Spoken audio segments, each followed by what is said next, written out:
আমরা পরে খবর আপনাদেরকে জানাবো। ইকবাল আহমেদকে ফের নোটিশ, হাসপাতালে গিয়ে নোটিশ দিল সিবিআই।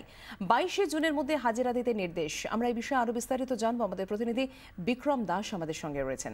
বিক্রম, দেখো, নারদাকাণ্ডে খানাকুলের বিধায়ক এবং ডেপুটি মেয়র কলকাতা পুরসভার ইকবাল আহমদকে চতুর্থ নোটিশ পাঠালো সিবিআই এবং এবার কিন্তু সরাসরি বেসরকারি হাসপাতালে, যেখানে এই মুহূর্তে ইকবাল আহমদ ভর্তি আছেন, সেই হাসপাতালে গিয়ে নোটিশ সার্ভ করে আসেন সিবিআই এর গোয়েন্দারা। এবং সেখানে তাকে বলা হয় যে আগামী 25 দিন অর্থাৎ 22 তারিখ যেন তিনি সিবিআই দপ্তর নিজাম প্যালেসে অ্যান্টি কারাপশন ব্রাঞ্চের অফিসে হাজিরা দেন। এবং সেক্ষেত্রে সিবিআই কিন্তু আজও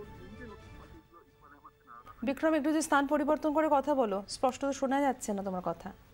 দেখো, যেটা আমরা জানতে পারছি, এর আগে কিন্তু 3টে নোটিশ পাঠানো হয়েছিল ইকবাল আহমদকে। সেখানে প্রথম নোটিশে তিনি কিন্তু আসেননি, দ্বিতীয় নোটিশের ক্ষেত্রে তিনি এসেছিলেন এবং তৃতীয় নোটিশের ক্ষেত্রেও তিনি আসেননি। এবার কিন্তু চতুর্থ নোটিশ পাঠালো সিবিআই এবং সিবিআই তরফ থেকে অপেক্ষা করা হচ্ছে ইকবাল আহমদের জন্য, যে ইকবাল আহমদ আসবেন এবং সেক্ষেত্রে তাকে হাসপাতালে গিয়েই সিবিআই গোয়েন্দারা এই নোটিশ সার্ভ করে এসেছেন। এবং সেক্ষেত্রে সিবিআই তরফ থেকে যেটা বলা হচ্ছে যে এই মুহূর্তে কিন্তু অ্যাডভান্স স্টেজে রয়েছে এই তদন্ত এবং সেক্ষেত্রে প্রথম ইকবাল আহমদকেই তলব করা হয়, কারণ যেহেতু সিবিআই জানতে পেরেছে যে ইকবাল আহমদই বিভিন্ন নেতামন্ত্রীদের কাছে ম্যাথিউ স্যামুয়েলকে নিয়ে গিয়েছিল। সেক্ষেত্রে তাকে প্রথমে সম্পূর্ণভাবে জিজ্ঞাসাবাদ করে তার বয়ান রেকর্ড করে সেখান থেকে সূত্র পাওয়াটা গুরুত্বপূর্ণ। সেই কারণেই কিন্তু ইকবাল আহমদকে এই মুহূর্তে জিজ্ঞাসাবাদ করা বা জেরা করা অত্যন্ত গুরুত্বপূর্ণ এবং সেই কারণেই তাকে এই মুহূর্তে নোটিশ পাঠানোর মূল উদ্দেশ্য হচ্ছে যে তাকে জিজ্ঞাসাবাদ করে অন্যান্য যে সমস্ত ব্যক্তিদের কাছে ম্যাথিউ স্যামুয়েল গিয়েছিল বা যে সমস্ত সূত্র সিবিআই জানতে চায় সেগুলি যাতে জানতে পারা যায়। সেই কারণেই কিন্তু ইকবাল আহমদকে এই মুহূর্তে ইমিডিয়েটলি তাকে জিজ্ঞাসাবাদ করার প্রয়োজন রয়েছে, এমনটাই সিবিআই এর তরফ থেকে বলা হচ্ছে।